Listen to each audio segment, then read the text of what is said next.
Okay, I think we can start. So good afternoon again, everyone, and welcome to this webinar. I am Marina Menga from the Communication Office at CMCC, the Euro-Mediterranean Center on Climate Change. And thank you again for joining us for this webinar open hour that will dive into the call for experts launched by the IPCC to participate in the scoping meeting for the special report on climate change and cities.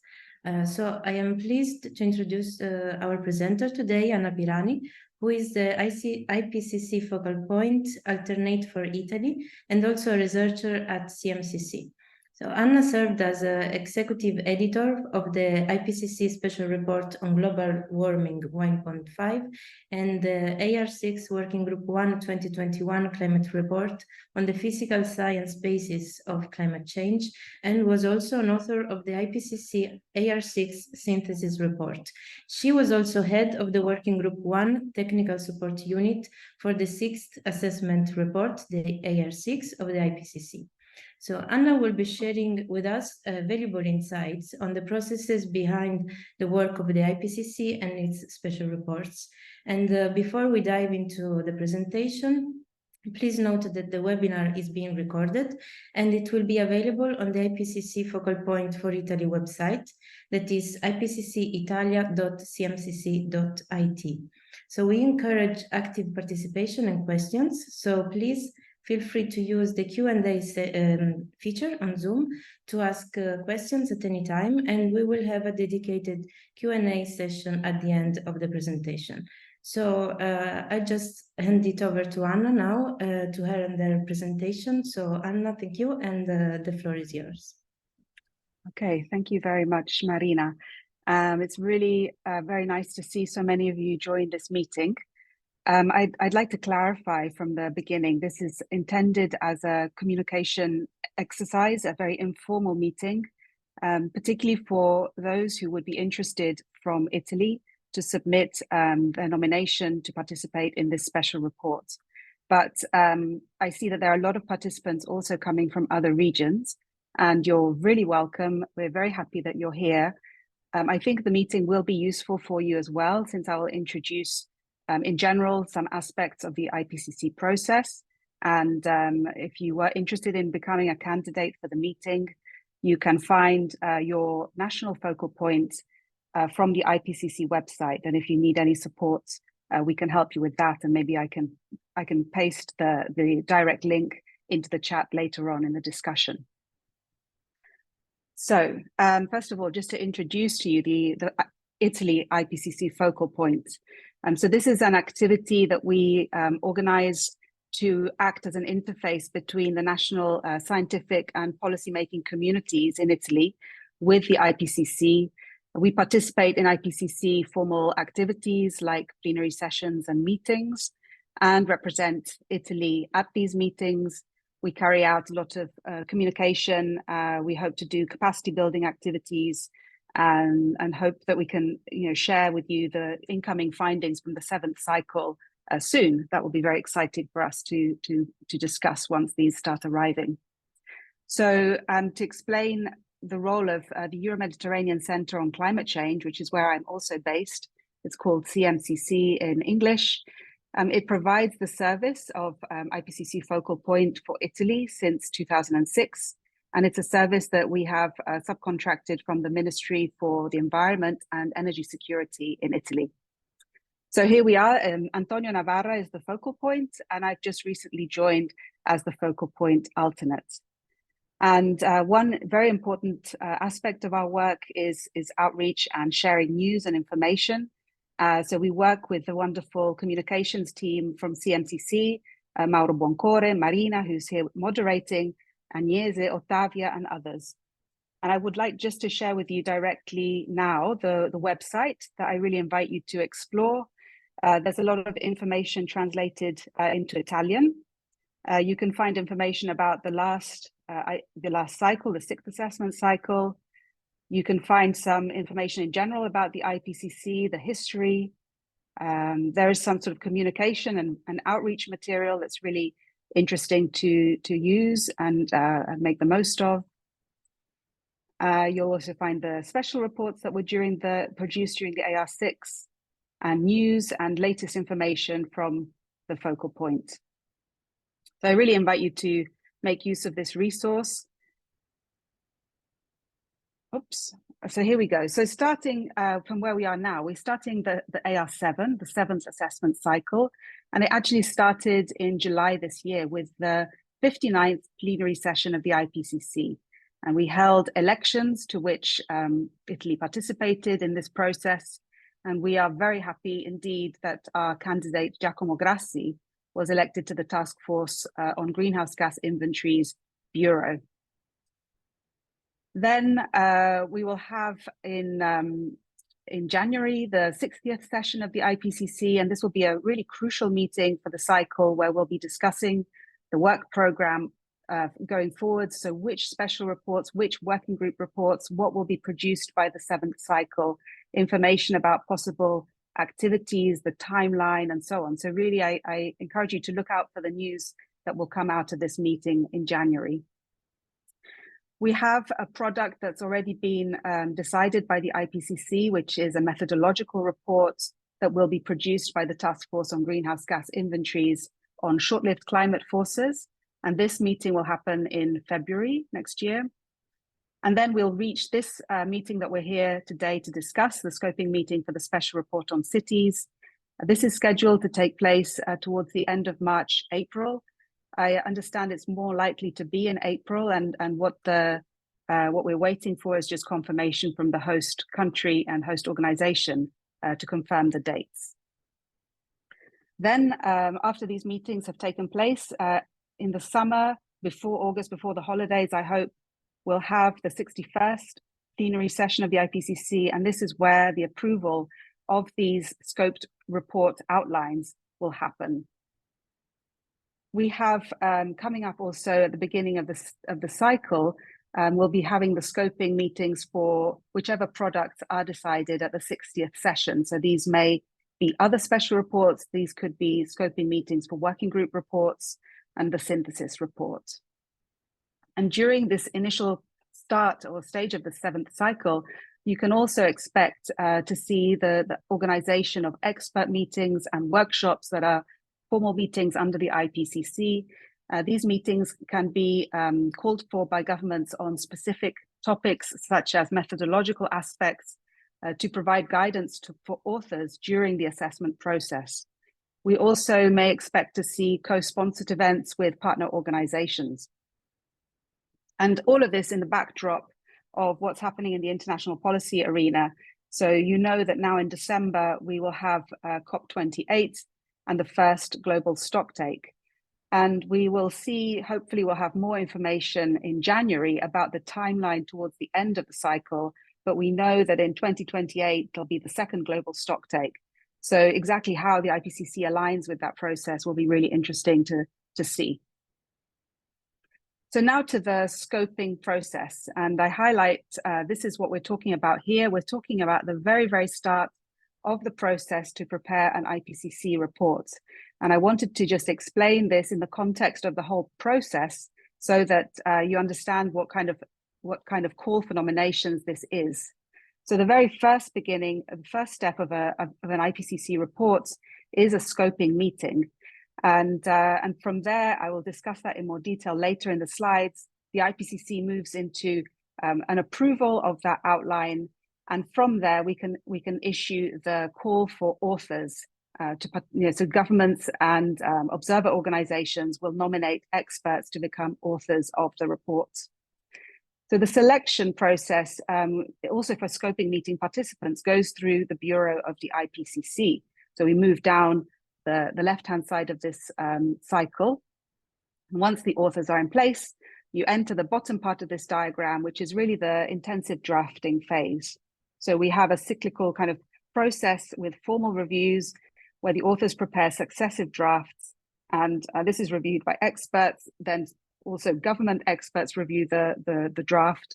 Then we have the preparation of the summary for policymakers that's reviewed by governments towards the end of the process. And finally, there's an approval session, a plenary session where the summary for policymakers is approved line by line. And once that happens, the report is published. So in a way, this diagram is drawn in such to illustrate really the science policy interface. So perhaps on the top half with the green colors is where there's strong input from policymakers into shaping and discussing how to best assemble policy relevant information on key topics that are addressed in a report. And then the community of experts, whether they are scientists, researchers, or practitioners, technical experts, they are brought into the process really to work intensely on the substance itself. And then as we come back through the cycle, we have this interface very much happening again. And actually, maybe it's not so well captured by the colors, but the scientific and technical community go all the way through to the approval alongside government representatives. And there's really a unique process there to arrive at a consensus and approved language whereby science has the last words to make sure the report is accurately represented, but policymakers really help the scientific community understand how to best communicate the findings in an effective way for all regions of the world. So we're right at the beginning of this process. We're talking about a meeting. It's a crucial meeting, and here is an illustration of what you may expect if you were to participate in such a meeting. So there's always a preparation phase whereby the scientific steering committee of the report will prepare documents to inform participants and to develop ideas, to develop context.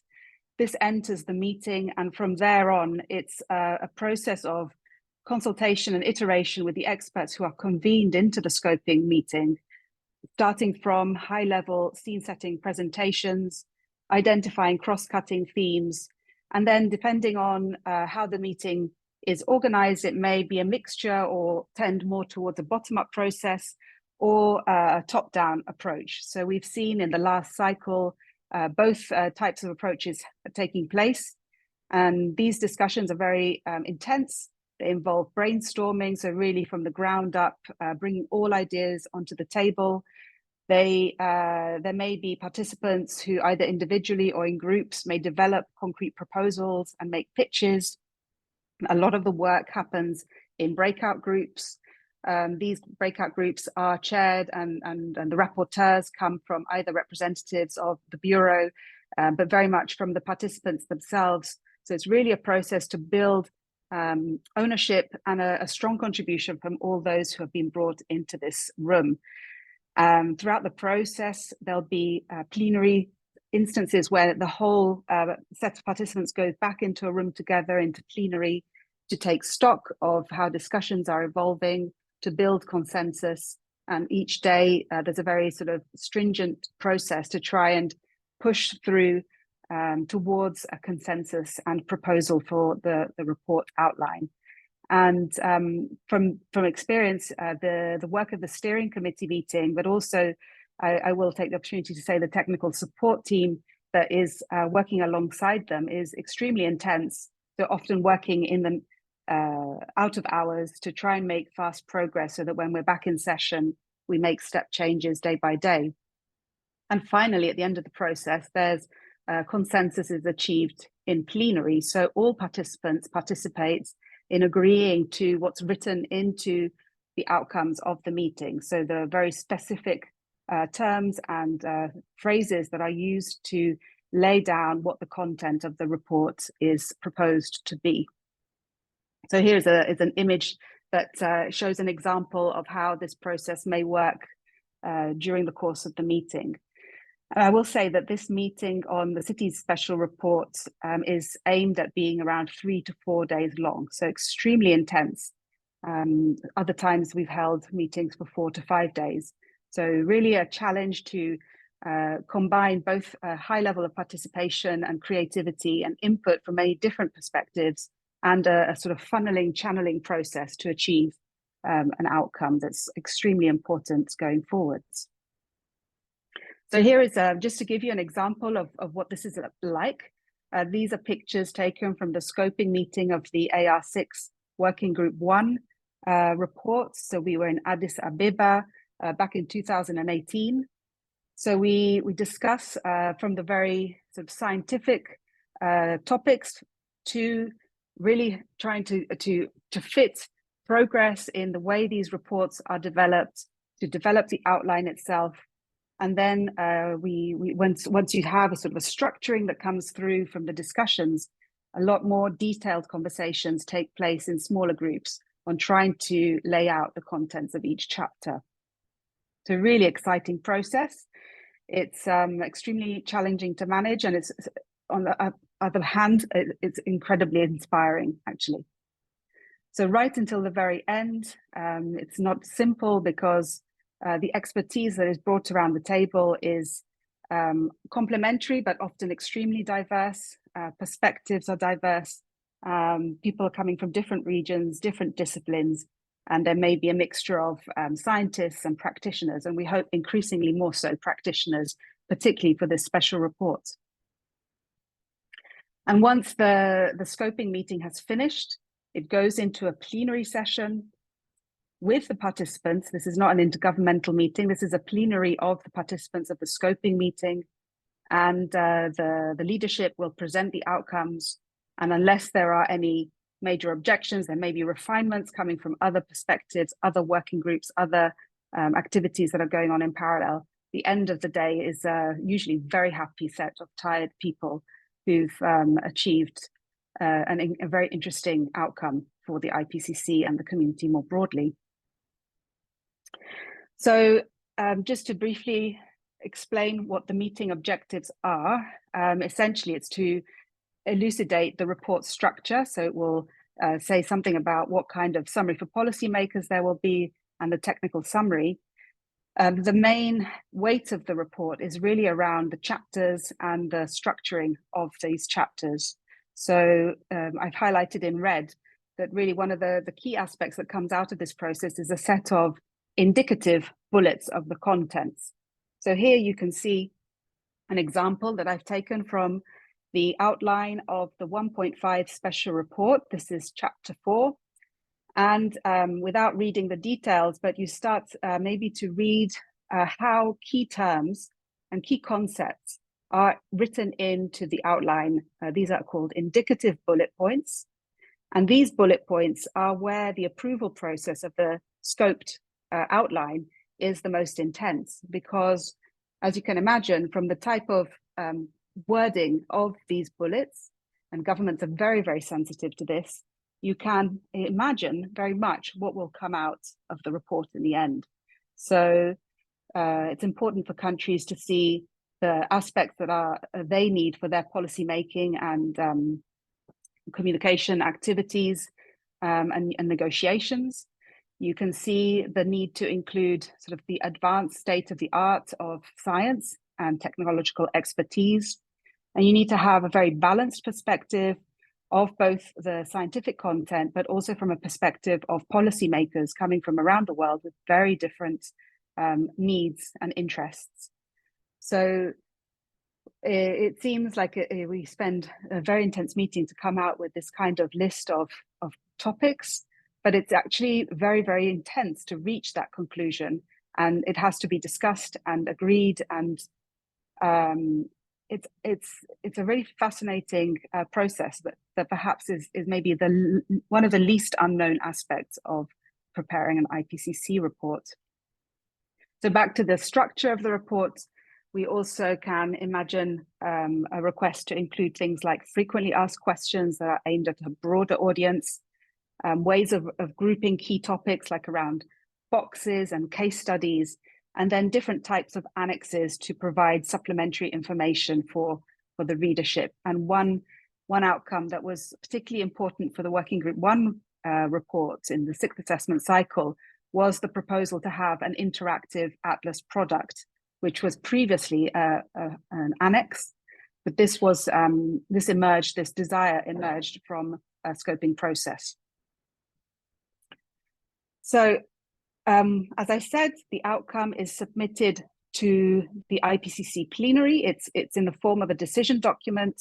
It comes with a longer information note, which explains the structure, it explains the motivation. So when you see these bullets, there's actually a good page or so of text that is entering a bit more of the scientific and technical nature of the content to explain why so that the scoping meeting participants are able to express why they arrived at this conclusion. These documents are led by the IPCC leadership, so the scientific steering committee of the scoping meeting. And this is what national delegates then use as a basis to inform the discussion in the approval of that outline. And once the outline is approved, the IPCC makes a decision to produce the report. It defines the timeline of the meetings. So at the end of that meeting, you'll know when the lead author meetings will take place, when the report will be published. And after that, there will be a call for authors. So now going to the special report on cities and climate change, just a little bit of background. You probably are aware that actually the decision to organize this special report was made back in 2016. And that plenary session of the IPCC was where the work program of the AR6 was agreed to and approved.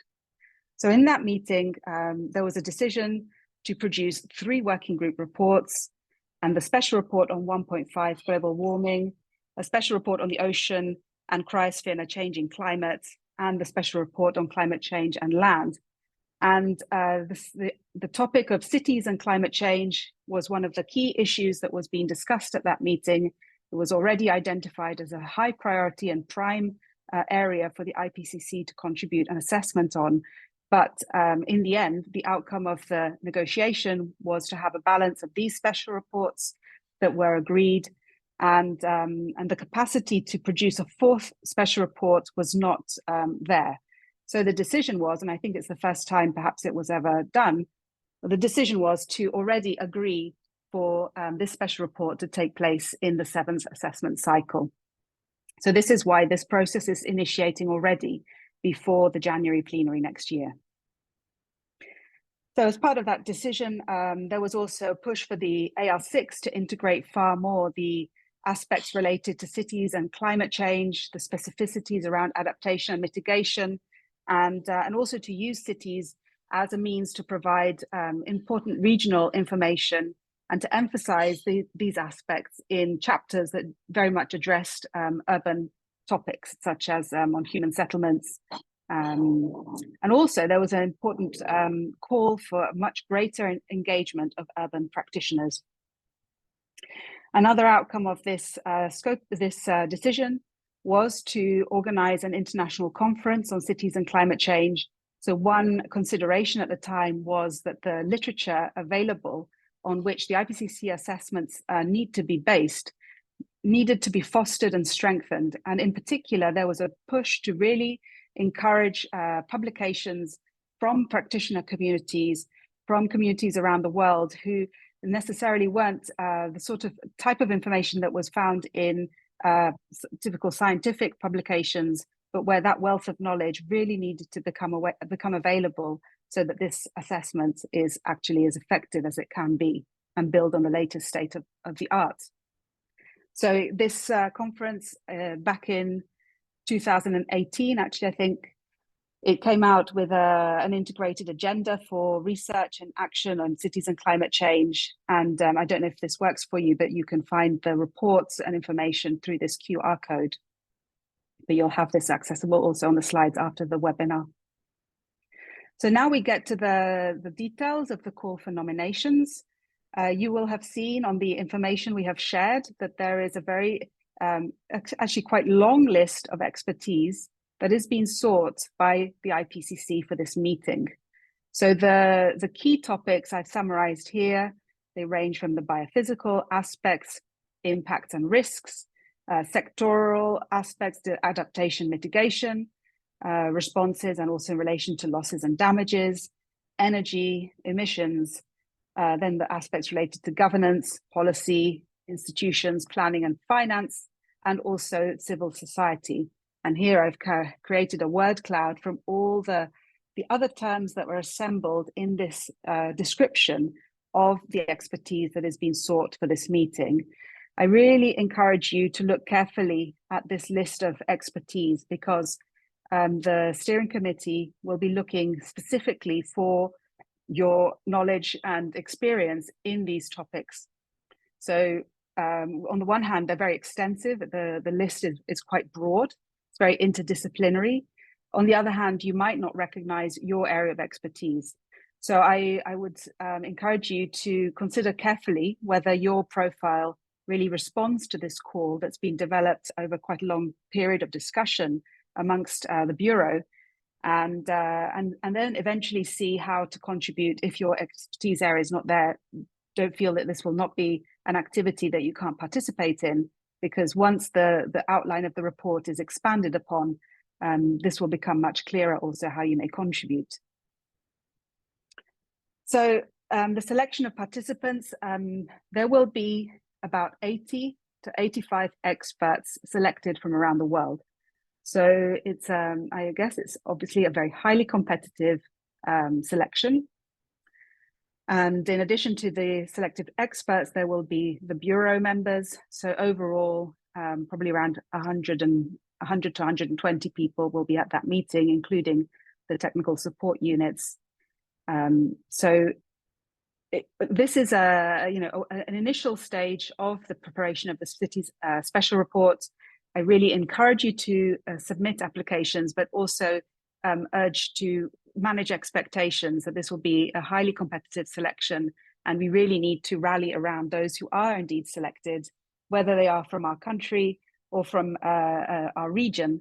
We can still support their participation, and they will be there not to represent their work. They'll be there to represent the community that's either in the region or in their discipline and so on. So we can still build and incorporate your knowledge into this process. So the participation will be, so it will be based on these criteria. So as I said, the scientific, technical, and socioeconomic expertise. So you know, I just talked about that, all these different topics that were identified.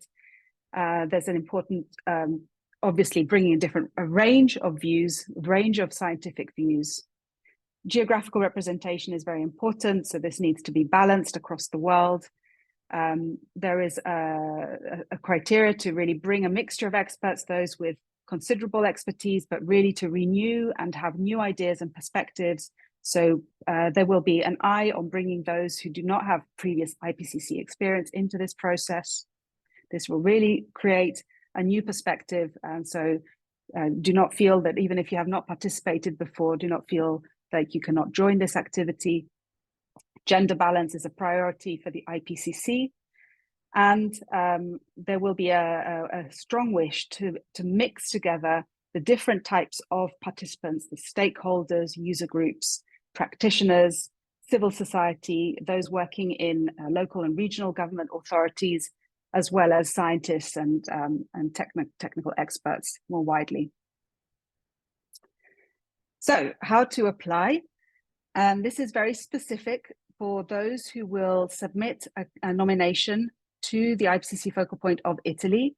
So we're looking for expressions of interest from national experts, and we will, as the part of our work, will work to organize and collate these nominations and then upload those that meet the criteria, the minimum criteria described here, and the expertise areas. We will upload them onto the IPCC platform.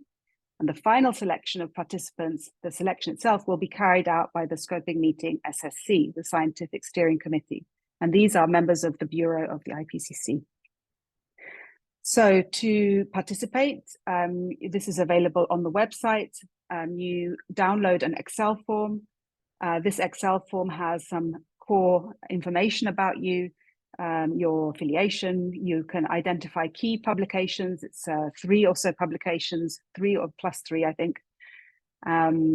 It's basically an idea that how to present your background in such a way that the selection committee can navigate the information.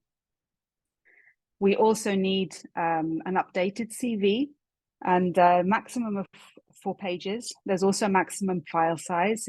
Be very careful when you do this process, because we need the formats to be as explained, the Excel form and the PDF form of the PDF. And you send your form and CV to the IPCC Focal Point email address. We have set a deadline of November the 14th, 1 o'clock in the afternoon, CET.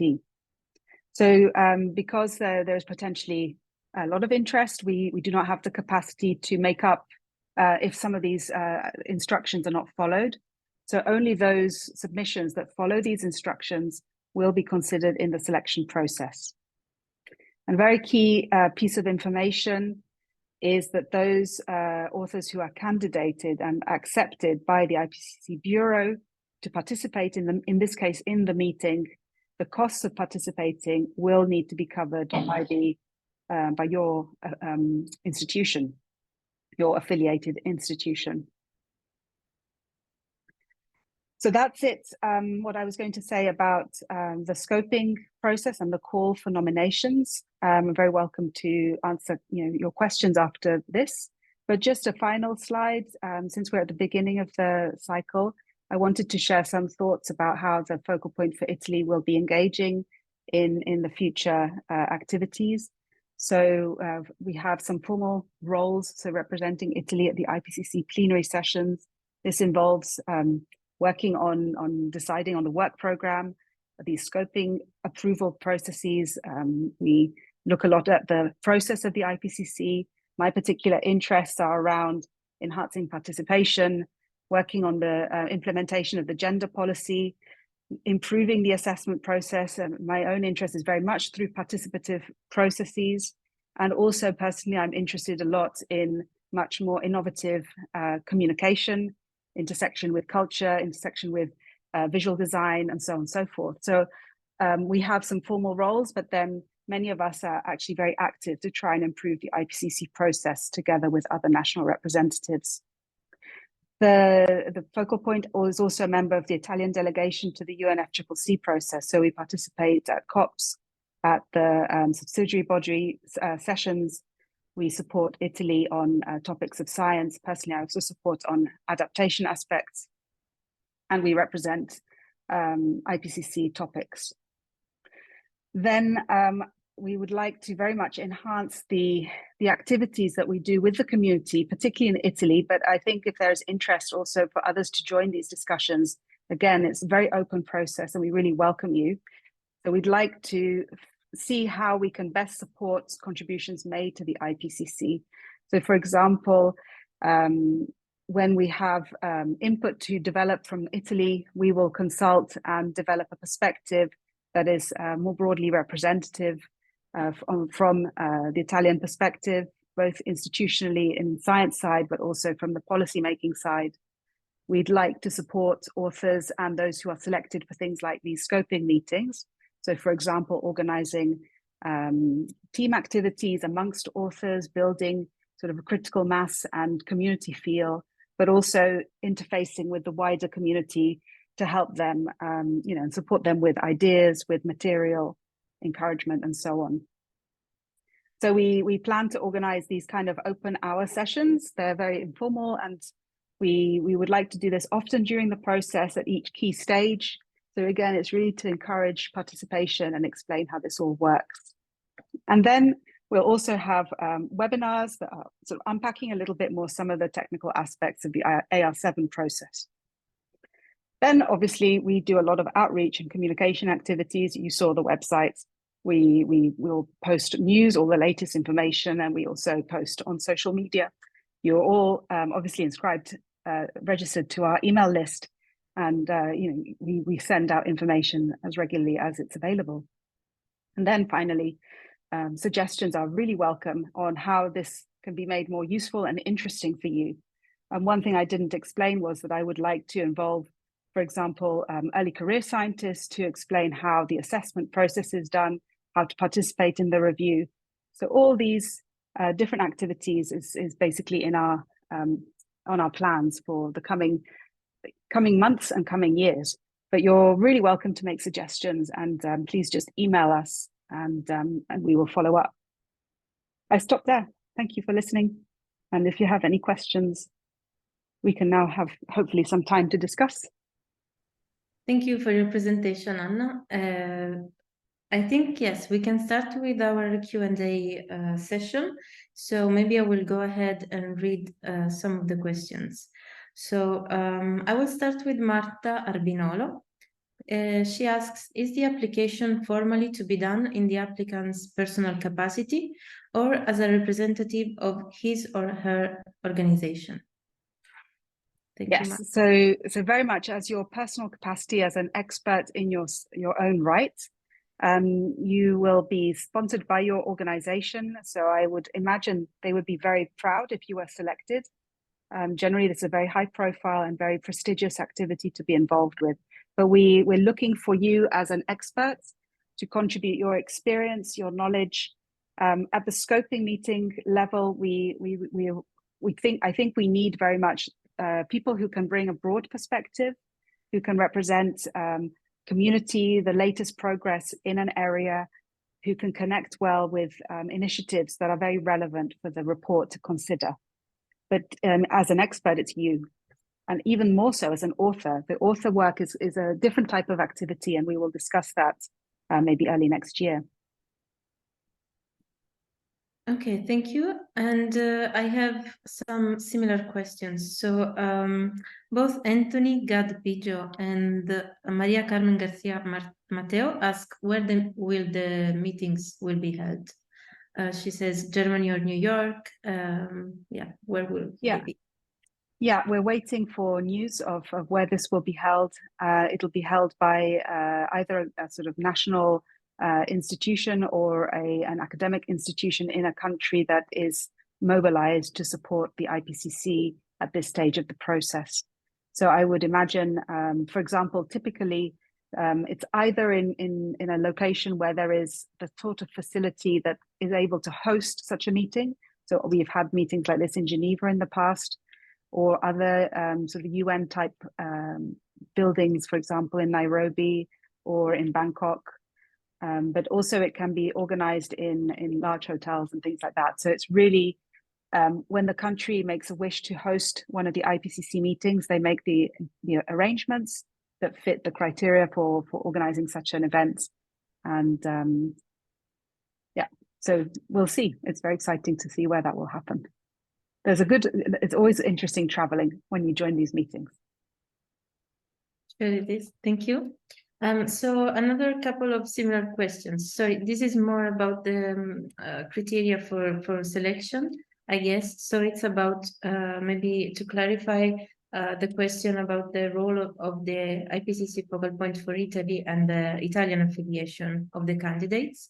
So Nidhi Nagabatla asks, by region, can expert be from EU region, so European region? And Bulent Atma asks, does only Italian citizen apply for expert position? Yeah, so the IPCC has a national representative for every member country. And you can find this list by going onto the portal of the IPCC, and it's one of the headings, focal points. You'll find this quite easily. You are selected, so you're nominated through your national focal point, and this is national does not mean citizenship. So we're very fortunate to have scientists and experts from around the world working in Italy. So we will support all those who fulfill the criteria and are interested in joining. So the role of the IPCC, the focal point in making the selection, it's not the selection that is made, it's more checking the criteria, the format, because there isn't a capacity to do that later in the process by the IPCC side. So we're only able to submit those candidates that have followed the instructions. And essentially we are able to support all those who are based in Italy. If you are from an EU region or other region, I would contact the national focal point of the country that you are based in. You can also be submitted as a candidate through an IPCC observer organization. So some of these are international organizations like the World Climate Research Programme or World Meteorological Organization. I say this because I'm more from the climate science side, but there are many, many different types of organizations that have observer organization status. So you have both avenues.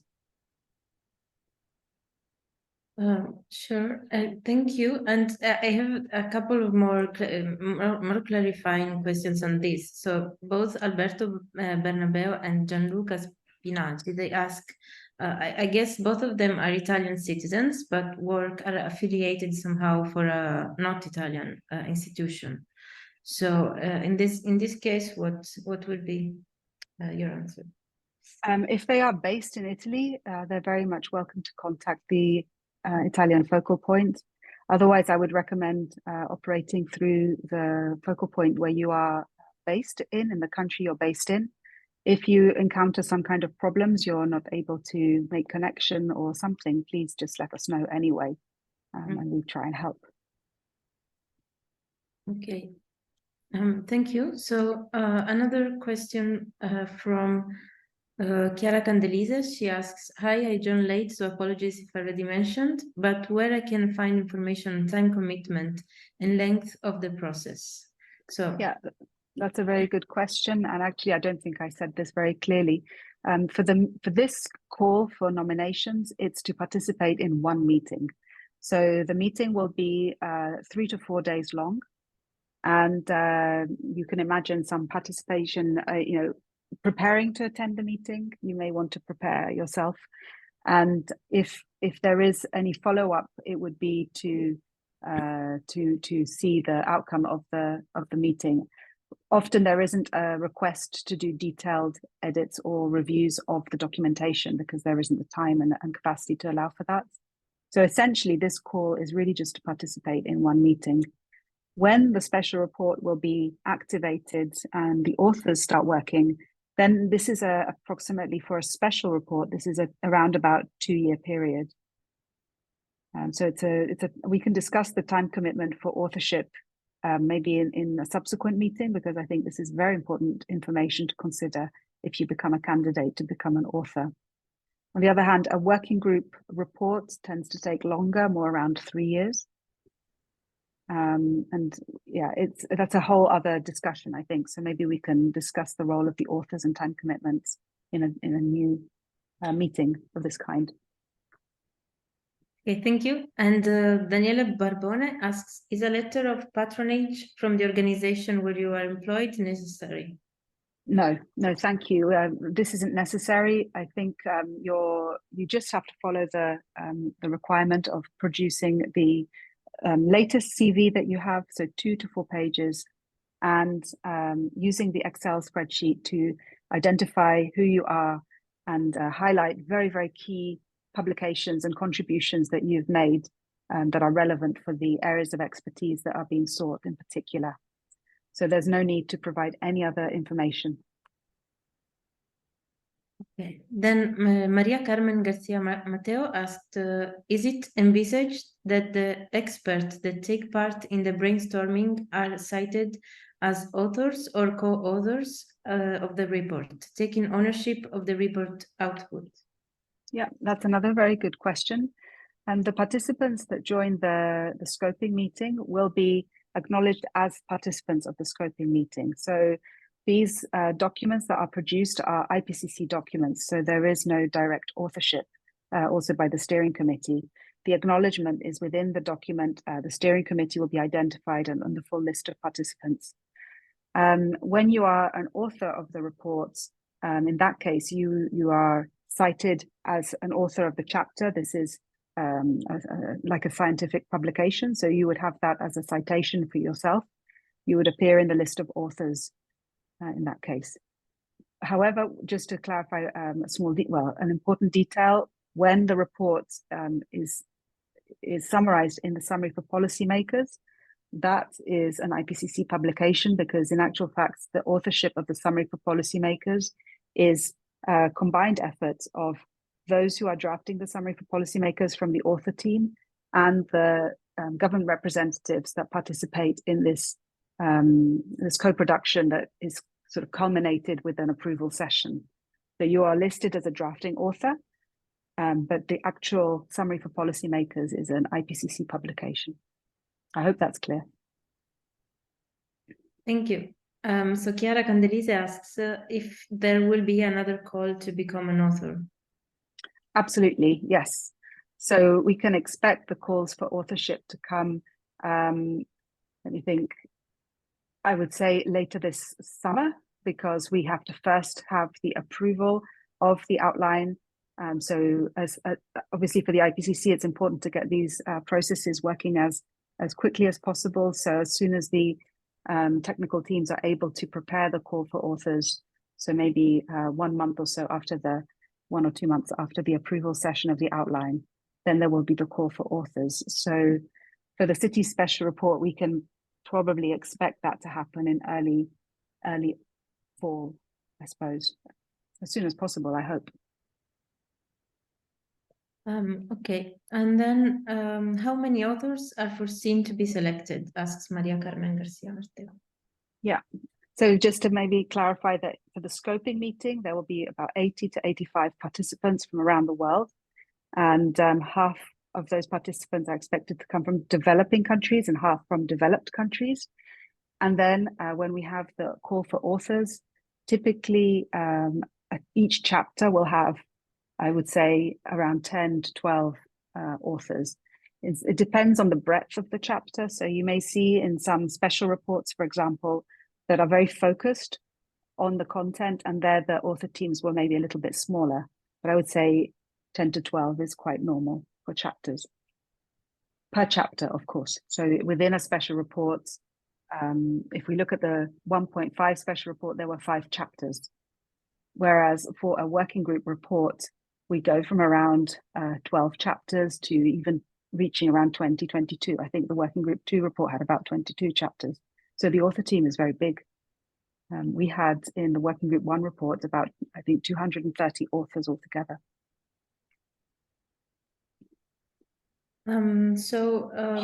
Anthony asks, by when will the Bureau announce the selection of participants to the scoping meeting? Yeah, so this isn't very easy for me to define because there isn't a set period as such, but it's a process by which the Bureau iterates on first, it actually takes 2 months or so, I would say. Thinking about past experience takes a very long time to boil down what will be, I would imagine, many, many hundred nominations to a set of 80 to 85. So because it's such a complex selection that needs to balance all the criteria I was describing earlier, there are many iterations that the Bureau members make, checking the balance at each stage, re-equilibrating, checking for gaps in the nominations. They're actually able to make additional nominations if there is an important gap identified. So I would imagine that it will take about 2.5 months or so. It will take a little while. So by the end of this year, hopefully, maybe early January. It's difficult for me to estimate. Okay, thank you. Chiara asks if being selected for this meeting would make it easier to participate as an author. Yeah, that's a good question. It could be something that is a good way into becoming an author. It's not necessarily an automatic ticket to become an IPCC author, but for sure the selection is already identifying leads of the community. So it may be that some of the same people will be found amongst the author team. That said, the selection of the author team starts all over again from the nominations of the call for authors. And having participated in a lot of these selections during the AR6, I can say that we did not identify in any special way those who were in the scoping meeting and you know, by consequence were shortlisted for being authors.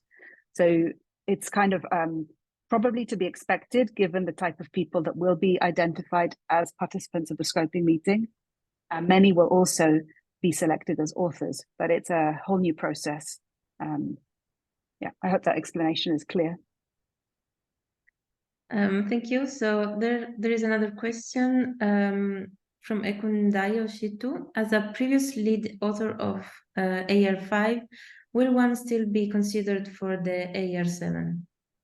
Yes, I mean, potentially, why not? It really depends on the latest work that you've been involved with. And the selection committee will be very interested in very recent publications, state-of-the-art knowledge that you will identify through the key publications that you show your work most recently. So I absolutely, there's no reason why you wouldn't be involved in the AR7. And there's also another question from the same person. Will there be a similar information sessions as this one across the other regions? This would be depending on other focal points from the regions. I think it's a very nice activity. I would hope that this has been useful. So hopefully these activities will happen in other regions. I'm personally interested in working with colleagues national representatives from other countries to encourage this kind of activity to happen, so that the way the process works is clearer, and this information is not necessarily easy to find. It's more the knowledge you build by participating that we're able to share. So I hope that we can organize more of these activities, and I think you're welcome to propose this to your respective national focal points. And I'm very happy to help if they would like to use my slides or things like that. This is great. And I think another interesting question is, could you define the advantages of becoming selected in this process for the meeting as a participant of the scoping meeting? Yeah, well, it's an incredibly stimulating experience to come together with experts from around the world in such a unique type of meeting. And it's I would say the scoping meeting is what really lights the fire for producing action, the sort of information that the IPCC can provide that will stimulate action across the world. So I really think that it's a really motivating exercise to be involved with from that perspective, but also from my own experience, it's stimulating, intense, a very interesting dialogue, quite unique experience. But I would say the main thing is that you're involved in really creating the starting point from where this special report will really make a change in the policy and public awareness and climate action more broadly. So yeah, encourage participation very much. I think we have 5 more minutes, so a few more questions. So Caterina Vetrugno asks, how relevant is it to have participated in other publications in order to be selected as expert?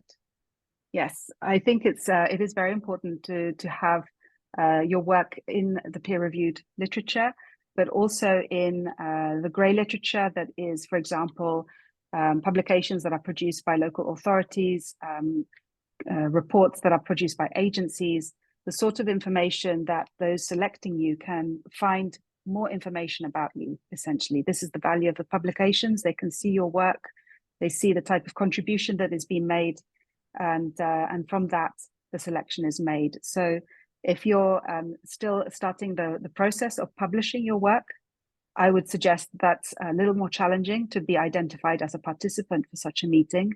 But you would be, as a new expert in the field, really interesting for contributing to the drafting as a contributing author or as a reviewer, because you're really at the, especially students, PhD students, master's students, young postdocs, they're all encouraged to participate more in this kind of ground up contribution of the sort of the forefront of research, which is what you're working on right now.